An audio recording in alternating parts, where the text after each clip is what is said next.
Série Como Orar Quando. Semana passada eu falei para vocês sobre períodos de transição. Nós estamos passando períodos de transição como igreja, né? Já estamos na reta final ali da nossa reforma, muitas coisas ainda tem a fazer, mas é um período de transição. A gente falou sobre muitos períodos de transição que a gente enfrenta na vida, e hoje nós queremos falar sobre perdas, quando nós passamos por perdas.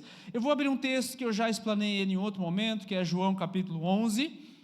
Eu já trabalhei ele versículo a versículo. Hoje eu não vou fazer isso, vou partir do tema que acontece aqui, para a gente falar um pouquinho sobre perda. João capítulo 11, verso 17 em diante. Se você tiver com a tua Bíblia, o teu aplicativo, olha aí comigo. Diz assim a palavra de Deus, Nova Almeida atualizada: quando Jesus chegou, encontrou Lázaro já sepultado havia 4 dias. Ora, Betânia ficava a mais ou menos 3 quilômetros de Jerusalém. Muitos dos judeus vieram visitar Marta e Maria a fim de consolá-las por causa do irmão. Marta, e eu sublinhei aqui na minha Bíblia, quando soube que Jesus estava chegando, foi encontrar-se com ele. Maria, porém, ficou sentada em casa. Então Marta disse a Jesus: se o Senhor estivesse aqui, meu irmão não teria morrido. Mas também sei que mesmo agora, tudo que o Senhor pedir a Deus, Ele concederá. E Jesus disse a ela: o seu irmão há de ressurgir. Ao que Marta respondeu: eu sei que ele há de ressurgir na ressurreição no último dia. Então Jesus declarou: eu sou a ressurreição e a vida. Quem crê em mim, ainda que morra, viverá. E todo que vive, crê em mim, não morrerá eternamente. Você crê nisso? Marta respondeu: sim, Senhor. Eu creio que o Senhor é o Cristo, o Filho de Deus, que deveria vir ao mundo. Depois de dizer isso, Marta foi chamar Maria, a sua irmã, e lhe disse em particular: o mestre chegou e está chamando você. Quando Maria ouviu isso, levantou-se depressa e foi até ele. Deixa eu parar por aqui. Eu já explanei várias coisas a respeito desse texto em outro momento, e hoje é uma mensagem temática. Nós vamos partir desse momento. Essa talvez seja uma das perdas mais difíceis de nós lidarmos como seres humanos. Todo mundo sabe que vai acontecer algum dia, mas mesmo que aconteça, parece que nós não estamos preparados o suficiente, que é a perda através da morte. Aqui são 2 irmãs que perdem um irmão, e elas têm 2 reações diferentes em cima da mesma situação. Todo cristão ele vai lidar com a dor em algum momento da sua vida. Ela pode vir na forma de uma pessoa, como é o caso aqui. Ela pode vir na forma de uma saúde. Você está enfrentando uma doença que de repente nem diagnóstico tem, ou você está tratando e parece que não melhora. Essa perda pode vir através de uma posição financeira. Você fez um investimento muito grande, você começou um negócio, em algum momento deu errado. Essa perda pode vir através de um relacionamento que você investiu, uma traição de um amigo, ou de uma esposa, ou até de um parente, de um negócio, de um sócio, enfim. E ela pode vir através de uma das coisas também que machucam muito a gente, que é um sonho, que você batalhou, que você criou grande expectativa, que você colocou toda a tua energia lá dentro, e por alguma maneira, algum motivo, acontece uma perda. E a pergunta que surge no coração de todo mundo, e no meu inclusive, quando essa perda grita, é a pergunta: por que Deus? Por que isso aconteceu comigo? Por que depois de eu me esforçar tanto, o Senhor permitiu que tal coisa acontecesse? Por que depois de acontecer tantas coisas boas, agora de repente eu perco um ente querido, eu me esforcei tanto e semeei tantas coisas boas, e de repente eu não estou colhendo conforme eu gostaria de colher? Toda perda, querido, ela grita esse por que Deus. E quando o que nós mais amamos nos é tirado, é aí que a nossa fé é testada de verdade, porque junto com a perda, nós somos tentados a perder a nossa fé, às vezes não em Deus, mas na bondade de Deus. Se Deus me ama tanto assim, por que Ele deixou isso? Você às vezes não deixa de crer em Deus, mas em algum momento, e eu passo por isso também, em algum momento nós perguntamos assim: por que o Senhor permitiu? Se o Senhor é bom, por que essas coisas acontecem comigo? Devia acontecer com os outros. E a pergunta que nós temos de fato fazer é: como é que eu lido com esse tipo de dor, se ela vai acontecer em algum momento? Será que é errado lamentar? Será que Deus me abandonou de verdade? E aqui que a oração, você tem que entender que ela não é uma forma de evitar a dor. A oração, nós estamos numa série Como Orar Quando? A oração não é uma maneira de evitar a dor, querido, mas é o lugar onde a gente encontra direção para aquela dor. Por isso que o meu primeiro ponto aqui é: toda perda ela é uma ferida que precisa ser levada a Jesus. Toda perda que não é levada a Jesus, ela não cicatriza. Ela é uma ferida que continua aberta, que cada vez que você lembra daquela situação, dói, chora de novo. Cada vez que você lembra dessa pessoa, parece que ela está te traindo hoje. Cada vez que você lembra dessa pessoa, parece que ela morreu ainda hoje. Cada vez que você lembra daquela situação, parece que aconteceu ainda hoje com você. E se acontece esse tipo de sentimento ainda dentro do teu coração, significa que ela ainda não foi colocada aos pés de Jesus. Porque quando nós colocamos de verdade certas perdas aos pés de Jesus, algumas coisas acontecem no nosso coração. Nós percebemos aqui que Marta, ela de alguma maneira sabe que Jesus está chegando. E eu enfatizei aqui, que eu até sublinhei na minha Bíblia, que ela foi ao encontro de Jesus. Ela saiu de onde ela estava, ela foi lá no comecinho da cidade, onde é que o Senhor está? É aqui, e ela se lança aos pés de Jesus. Mas Maria, ela só vai quando ela é chamada. Isso significa que cada pessoa vai processar essa perda de uma maneira. As duas a gente sabe que amam a Jesus, as duas a gente sabe que elas seguem a Jesus, mas elas processaram a perda do irmão num primeiro momento de uma maneira diferente. O que isso significa? Que Jesus não exige explicação, querido, de quem sofre. Por que você está fazendo isso? Você não sabe que quando a gente morre, nós não morremos de verdade, nós não vamos nos encontrar com o Senhor, melhor, nós estamos num lugar melhor de fato, por que você está ainda chorando? Não é assim que Jesus trata. Jesus, nas duas ocasiões, nas duas reações, ele oferece o quê? A presença dele. Então, qual é a oração sincera? Como que eu oro nesse momento? Senhor, eu não entendo, mas eu preciso de ti. Senhor, eu não entendo por que eu estou passando isso. Pai, eu não entendo, eu fiz isso, e aí você começa a colocar isso diante do Senhor. O que eu quero dizer? Permita-se chorar diante de Deus. A primeira reação, querido, está ok. Você vai ler muitos salmos falando assim: por que o ímpio prospera, Senhor? Olha, não consigo entender, Pai, como é que eles fazem tantas coisas, eles maquinam o mal durante o dia, e ainda assim eles vão bem. Você vai ver muitos salmos começando desse jeito, que ele está derramando o coração dele diante do Senhor, e depois eles vão terminar de uma outra maneira. O que nós aprendemos com isso? Que na primeira reação, querido, qual é a pessoa que de fato você tem que reclamar? É o Senhor, é Deus. Eu vejo às vezes muitas pessoas, principalmente às vezes em um momento de luto, que elas tentam se revestir de uma fé que de fato elas não têm, ou não posso demonstrar fraqueza, eu tenho que ajudar as pessoas, eu não vou demonstrar que eu tenho uma fé fraca, então eu não vou chorar diante dos outros. Mas daí o problema está que ela não chora nem diante do Senhor, e o que acontece é que ela afoga aquela sensação, e uma outra frustração que vai ter lá na frente, ela vai botar mais uma conta diante do Senhor, e um dia ela abandona até a fé, porque ela não fez uma coisa muito simples no primeiro momento, que era colocar a ferida dela diante do Senhor.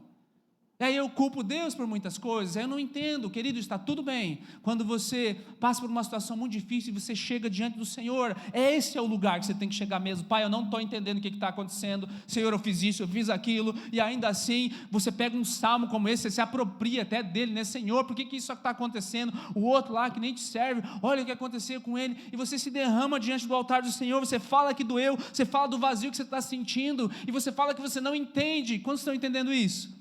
Esse é o meu primeiro ponto. Mas a chave do cristão é que ele não fica aqui. Está tudo legal quando você chega diante do Senhor aqui, mas a chave é que depois que você se derrama diante do Senhor, vem o meu segundo ponto aqui, que eu preciso agora me concentrar na presença certa, não na maneira certa.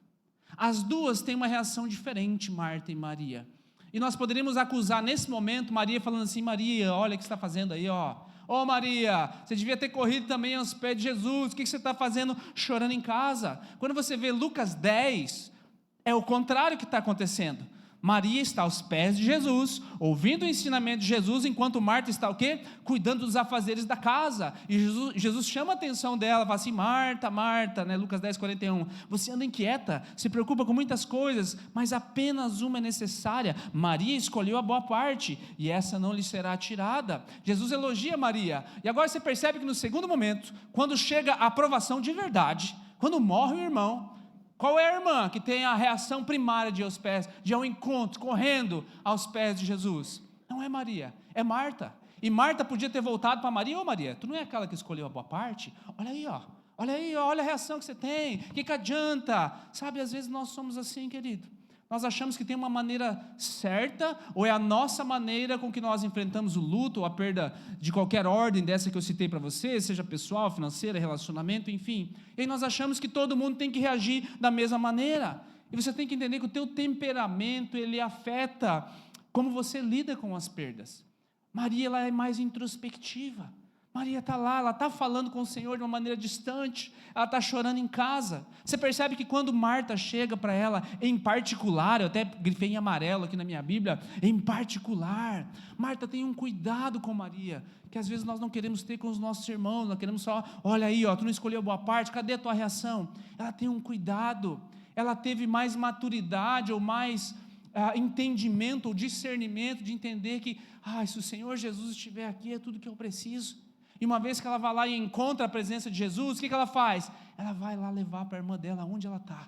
Ela não expõe Maria em público. Maria, mulher de pouca fé, né? Não era tu que escolheu a boa parte? Não, ela fala, o mestre te chama. E a Bíblia fala que imediatamente Maria se levanta e vai aos pés de Jesus. Sabe, em tempos de perda, meu querido, Deus encontra cada um no seu próprio ritmo. Às vezes você vai estar lá quietinho em casa, se você estiver diante da presença, está tudo bem. Às vezes você vai estar na correria das tuas atividades. Marta é uma mulher proativa, então ela vai de encontro a Jesus. O Senhor vai encontrar ela também. Quando ela estiver muito acelerada, Jesus fala, Marta, dá uma parada aí, você está se envolvendo com outras coisas, escolhe a boa parte. Mas num primeiro momento, ela é a primeira a receber o conforto do Senhor. Ela é a primeira a receber o entendimento. Jesus está abrindo o entendimento dela do que Ele vai fazer na sequência. Sabe, querido, Deus não tem uma forma ideal para você lidar com a perda, mas Ele quer estar em todas as formas presente em todo momento. Quando estão entendendo isso, amém? Então não importa como você lida com a dor, o importante é você não lidar com ela sozinho. O que me leva para esse terceiro ponto aqui. A dor, ela precisa de uma direção, não de uma repreensão. Nós passamos aqui a maior série que eu já fiz na vida, 23 palavras, 19 em 1 e 2 Samuel, mais 4 de um estudo sobre a adoração que nós fizemos aqui, nossa série Segundas Chances. Lá em 2 Samuel nós vimos essa história, quando Batseba está grávida de Davi, e a criança nasce doente, e Davi se prostra em jejum e oração, e clama para que a criança não morra, e ele fica dias sem tomar banho, ele fica dias sem comer, as pessoas ao seu redor ficam preocupadas com ele, e agora, será que o rei vai sair daí? Não vai, e quando a criança morre, eles ficam apavorados, poxa, se ele estava assim, enquanto a criança estava para morrer, agora que ela morreu, que ele vai desandar a maionese mesmo, e é onde a gente entra nesse texto aqui, 2 Samuel capítulo 12, mas Davi notou que os seus servos cochichavam uns com os outros, e entendeu que a criança havia morrido, então perguntou, a criança morreu? Eles responderam, morreu. Então Davi se levantou do chão, lavou-se, ungiu-se, trocou de roupa, entrou na casa do Senhor e adorou, depois voltou para o palácio, pediu comida, puseram-na diante dele e ele comeu. Não fazia sentido muito o que ele está fazendo aqui no momento de lidar com uma perda difícil, mas ele nos dá muitas pistas. Não tenho tempo para abordar o texto palavra por palavra, mas qual é o ponto principal da perda, querido? Lembra que nós começamos aqui? Levar a ferida aos pés de Jesus. O que Davi está fazendo? Ele está jejuando, ele está orando. O fato é que essas coisas fazem parte da nossa perda. Quando nós estamos enfrentando uma perda de qualquer ordem, que eu já citei no começo da introdução dessa palavra, em qualquer ordem eu preciso orar, em qualquer ordem eu preciso estar em jejum diante do Senhor, eu preciso estar derramando as minhas lágrimas e pedindo para que o Senhor me responda. E você percebe que o Senhor não respondeu como Davi gostaria, mas o Senhor respondeu. Ele responde o tempo inteiro. E agora, uma vez que ele entende que não tem mais nada o que fazer, que a sentença já foi dada, olha, já aconteceu, o que ele faz? Ele levanta, ele para o que ele está fazendo e ele se recusa a permanecer prostrado. Sabe, às vezes, enquanto a situação não se resolve, o que você faz? Você ora, você jejua, você clama, você derrama suas lágrimas diante do Senhor, mas uma vez que você entendeu que o cenário já está estabelecido, querido, não adianta mais ficar ali chorando. Nós temos que tomar uma posição da nossa vida. Já aconteceu quando você tinha 20 anos, aconteceu quando você tinha 15 anos, agora você tem 40, agora você tem 50, não dá mais para ficar prostrado e chorando pelas mesmas coisas. Minha vida está assim por causa de coisas que aconteceram lá atrás. Existe um momento, dentro de alguma perda, ela pode ser de qualquer ordem, seja financeira, de relacionamento, de alguém que se admirava, que te decepcionou, enfim, de qualquer ordem, tem um momento da nossa vida que a gente tem que parar e se levantar. E aí ele fala aqui que ele lavou-se. O que é lavou-se? Eu preciso agora tirar esse momento que eu estava vivendo agora e entrar dentro de um novo tempo. Ungiu-se, significa eu preciso me preparar para o novo, agora eu tenho que lidar com aquilo que aconteceu, e no caso dele, ele perdeu uma criança. No caso dele, ele perdeu uma pessoa querida, agora eu tenho que me levantar, eu tenho que me preparar para o novo. Depois fala que ele trocou as suas vestes.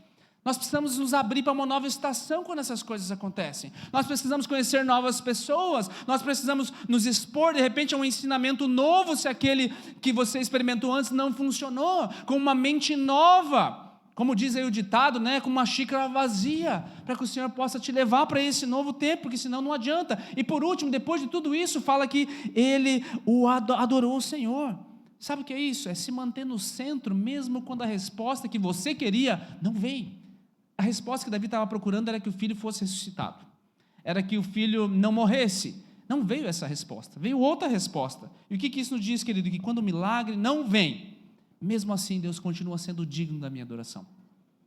Quando a resposta que eu quero não vem, Deus continua sendo digno da minha adoração.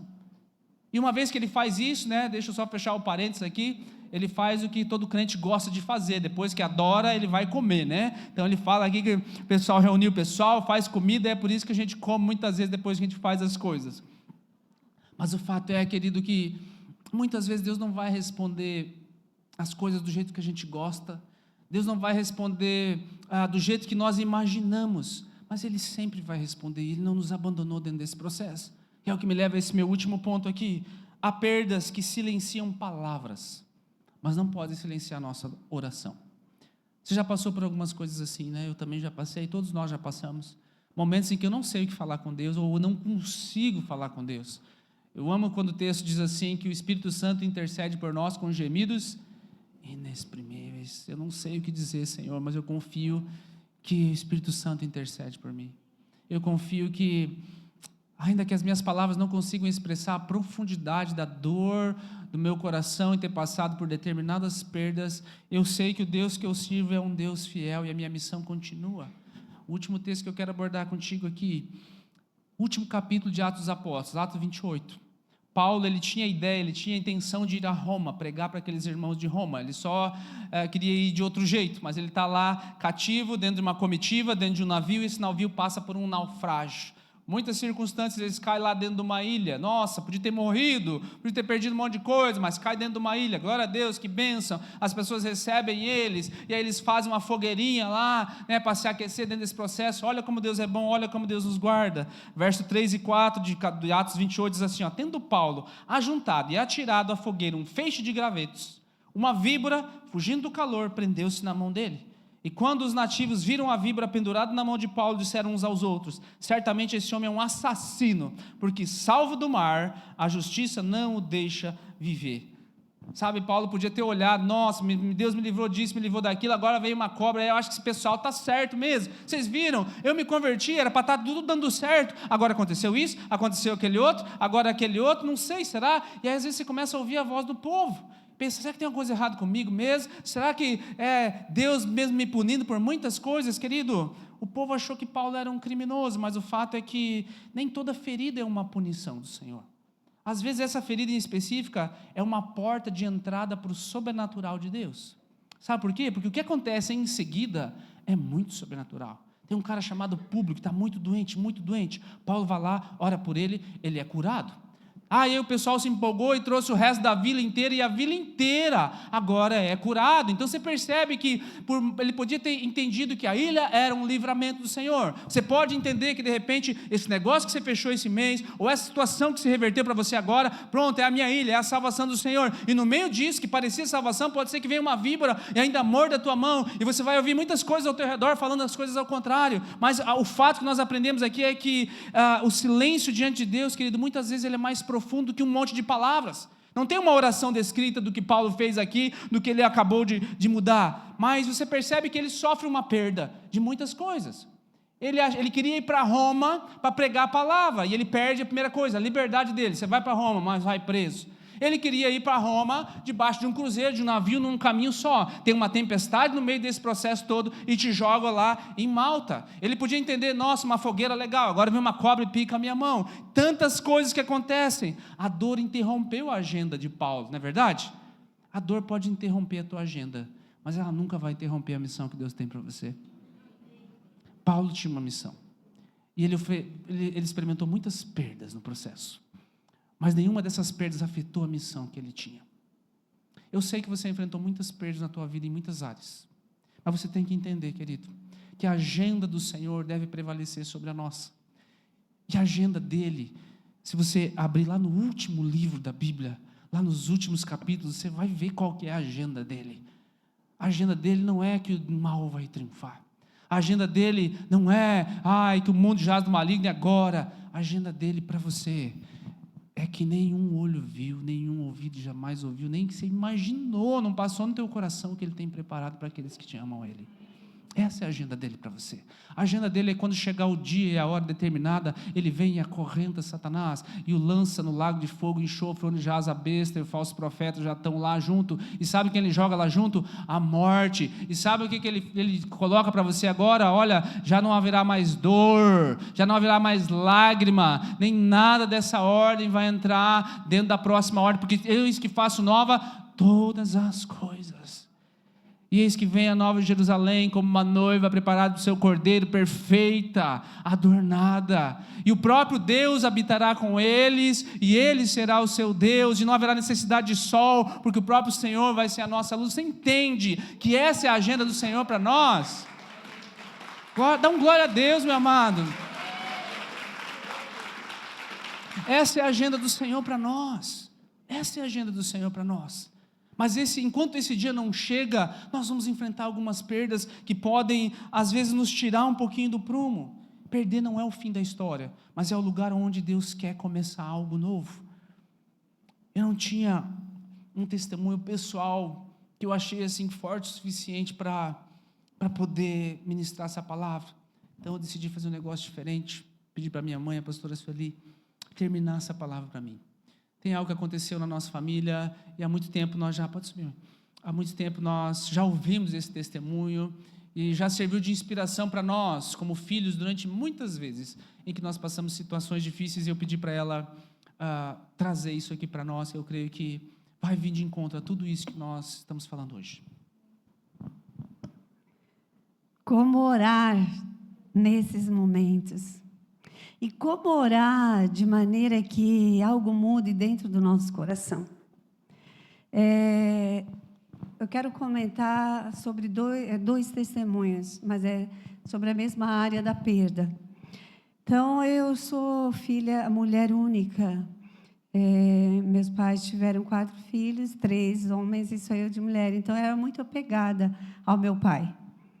E eu me converti, eu conheci o Senhor e conheci Deus como um pai.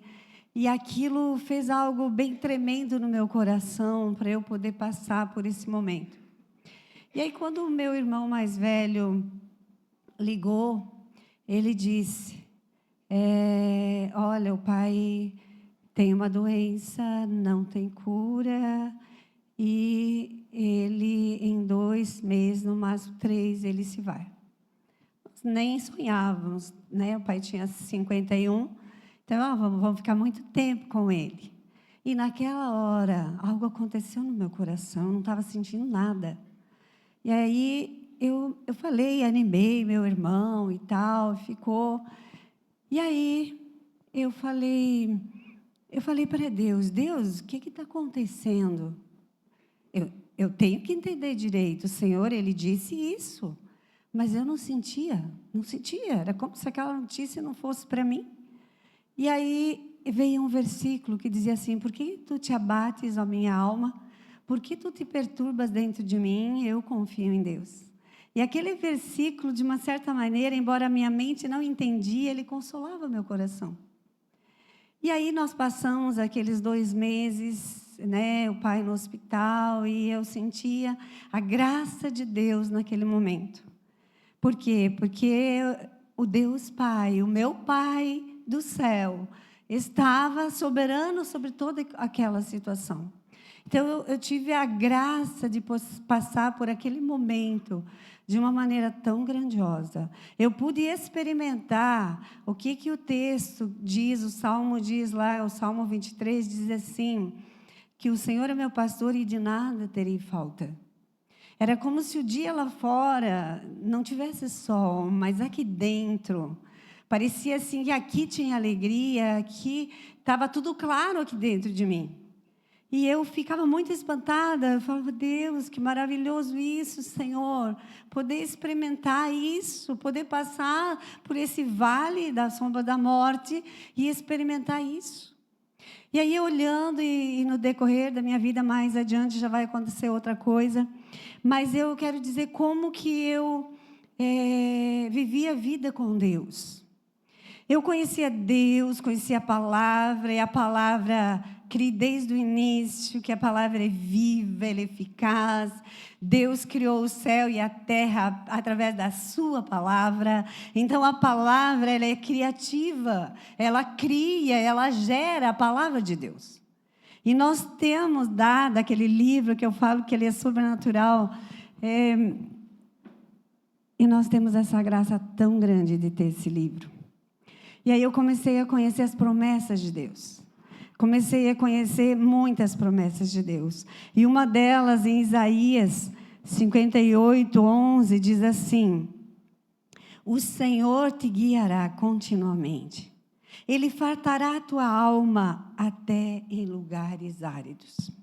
Ele fortificará os seus ossos. Será como um jardim regado e como um manancial cujas águas jamais faltam.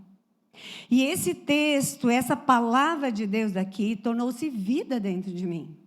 E eu acreditei e acredito até hoje, tenho experimentado a paz que excede o entendimento, e tenho vivido e passado por circunstâncias, né? Quem tem filho, nós tivemos 5 filhos, então, criança é um desafio, experimenta certas perdas, adolescente, jovem, daí vai casar, e daí, meu Deus, e aí será onde é que está a pessoa, e aí aquela coisa, a sensação, será que vem a pessoa certa, será que... E assim foi. Todos esses momentos, eu consegui sair daquele lugar, porque eu penso assim, você vai escolher o rio que você vai mergulhar. Se você vai mergulhar num rio de águas turbulentas, sua vida vai ficar toda turbulenta. E aí você tem tribulação, tudo turbulento, tudo por fora e turbulento por dentro também. Você pode passar por várias circunstâncias por fora, mas por dentro é pior. Então tem que arrumar por dentro primeiro. Então, a palavra de Deus diz que Ele nos fortalece, Ele fartará a nossa alma. E aí você escolhe, eu quero andar nas águas, mergulhar nesse rio de águas tranquilas, que o Salmo 23 fala, ou eu vou me jogar para as turbulências desse outro rio. A escolha é minha, é sua. E eu quero dizer que o pastor estava falando de Marta e Maria, eu me identifico mais com Maria. E o meu temperamento é daquele que, se acontecesse uma coisa ruim, meu Deus, com 15 anos eu falei, eu tenho medo de viver a vida toda no medo. Então, assim, eu era um melancólico, assim, daqueles que tinha medo de tudo. Mas, à medida que eu fui me apropriando das promessas de Deus, eu fui percebendo algo na minha vida. Porque as promessas se tornando vida dentro de mim, eu escolhi ser Marta. Eu escolhi não ficar lá chorando, choramingando. Eu escolhi. O que eu posso fazer diante disso? O que eu posso fazer? E aí você tem o lugar de orar. Porque orar muda as circunstâncias. Orar muda as circunstâncias, não importa o tempo que leve, orar muda as circunstâncias. Por isso que Jesus falou, se tiver fé, move até os montes do lugar. E aí, então, a palavra diz, Ele te fortificará, e realmente é verdade. E eu pude experimentar essas coisas. E tem um outro texto, que é o Isaías 60, que diz, dispõe-te e resplandece, porque vem a tua luz e a glória do Senhor nasce sobre ti. Porque eis que as trevas cobrem a terra, e a escuridão os povos, mas sobre ti aparece o resplendor do Senhor, e a sua glória se vê em ti. Porque quando há perda, como disse o pastor de várias maneiras, você perde, às vezes, o amor, você perde a paciência, você perde o ânimo. E todas essas circunstâncias, você pode mudar todas elas. Por quê? Porque você tem a palavra geradora e a palavra que cria algo novo na nossa vida.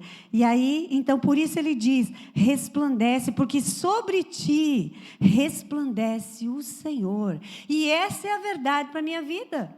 Essa é a verdade. E nessas verdades eu fui aprofundando a minha vida e dando um estilo de vida desse tipo. Tem um outro texto que está lá em Isaías 54, que ele diz: toda arma forjada contra ti não prosperará.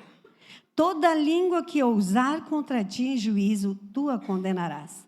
Essa é a herança dos servos do Senhor e o seu direito que de mim procede, diz o Senhor. A herança é uma herança que nós podemos proclamar. E eu proclamei muito na minha vida. Hoje em dia parece que não precisa tanto, mas eu proclamei muito. Eu dizia, não vai prosperar, nenhuma arma contra mim não vai prosperar, porque está escrito, essa é uma promessa de Deus, e é isso que vai acontecer na minha vida. E é isso que acontecia. Quantas coisas eu batalhei diante das perdas, com esse versículo, não vai prosperar. Quer me deixar desanimado? Não vai prosperar. Quer me deixar com medo? Não vai prosperar. Então, assim eu fui levando a minha vida dessa maneira. E tem um outro texto que Deus falava muito comigo, antes de eu passar outra perda. Quando passares pelas águas, elas não te submergirão. Quando passares pelo fogo, não te queimará, nem a chama arderá em ti. Uma vez eu disse para o meu irmão esse versículo, eu falei, olha, a Bíblia fala assim que quando tu passar pelas águas, ela não vai submergir você.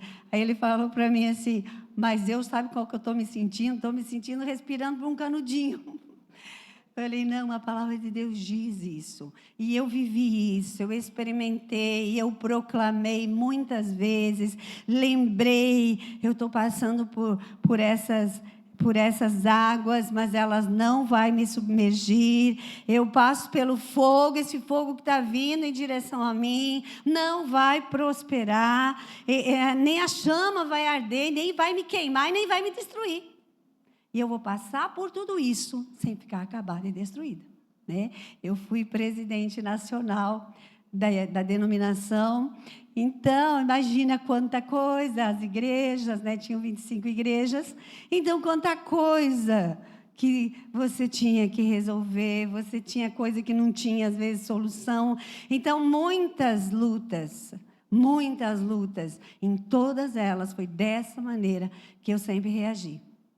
Foi uma escolha, porque não era do meu temperamento. Foi uma escolha e Deus se fez presente através da graça dele. E eu disse para Deus assim, Senhor, eu não quero sentir saudades do meu pai, daquela saudade que dói. E Deus já fazem mais de 30 e pouco, acho. O André, o meu filho último, tinha 1 aninho e meio, 30 e poucos anos que meu pai foi, e eu nunca tive uma saudade dele que dói. Eu lembro coisa boa, mas nunca isso. E Deus ouviu a minha oração. E aí era esse tipo de vida que estava levando, né? E aí, então, certo dia, alguém telefona, e aí a família, assim, era bem unida, a gente se amava muito, né? E aí, um telefonema, e aí veio a notícia que meu irmão mais velho havia falecido num acidente. E aí, nós fomos contar para a mãe. E eu falei, mãe, Deus pode ressuscitar. E se Ele não fizer, Ele vai nos fazer passar por isso. E era isso que alimentava o meu coração. Eu não recebi nenhum choque. E eu vi que era a graça de Deus, que é o sobrenatural, que é o recurso que tem para a gente experimentar e não sofrer como os demais. E aí Deus sustentou nós. Aí nós fomos lá onde eles estavam, era Guarapava, e aí o nosso carro fundiu o motor, e nós ficamos na estrada. E aí tinha que esperar um irmão da nossa cidade lá, que era longe, vir com outro carro para a gente poder trocar o carro para poder ir. Nós ficamos 4 horas ali, sustentado pela graça de Deus, com uma fé que Ele podia ressuscitar, mas se não, nós seríamos sustentados. E realmente, Deus nos sustentou. Como se Deus anestesiasse o coração. E não só sustentou no momento, mas sustentou para o restante da vida. Né? E aí a mesma coisa, Senhor, eu não quero sentir saudades que dói. E essa também Deus respondeu essa oração. Então, o que nós precisamos? Nós precisamos nos posicionar. Se nós queremos ficar lá, aonde não tem uma provisão do céu, e querer passar por essas circunstâncias sozinhos, é difícil, nós somos humanos. Somos humanos, qualquer um. É a coisa mais difícil, é a perda de alguém. Quando meu pai foi, eu pensava, ele está junto com meu Deus, ele está junto com meu verdadeiro pai. E aquilo me consolava. E uma das coisas que o pastor falou ali no final de Apocalipse, uma das coisas que me consolava era, assim, lembrar do fim da nossa história aqui. Quer dizer, depois se desenrola a vida eterna, né? Mas o que me consolava era, Jesus vai voltar. Ele vai estabelecer o reino dele. E essas verdades de Jesus, da volta de Jesus, elas sustentavam também. Me lembrava que existe um grande plano. E hoje, quando eu falo do meu pai, do meu irmão, porque eu não mencionei, mas meu pai faleceu, no outro, na minha avó, que eu amava muito, faleceu, e daí no outro foi o meu irmão. Mas em todos esses momentos, o que me sustentava era assim, não terminou aqui, não terminou aqui, tem um plano eterno. E aí, quando eu lembro hoje do meu pai... a gente fala, até às vezes eu falo com meu marido, a gente comenta, ele não está morto. Ele não está morto, ele está com o Senhor. Mas Deus diz, eu não sou Deus de mortos. Ele só está esperando, nos esperando. Às vezes eu falo para alguns netos, quando nós formos para a eternidade, você vai conhecer Ele. E esse consolo, isso é a provisão do céu para a nossa vida. Nós não podemos passar nenhuma situação de perda sem os recursos do céu. E eu vou convidar, se você quiser se colocar de pé.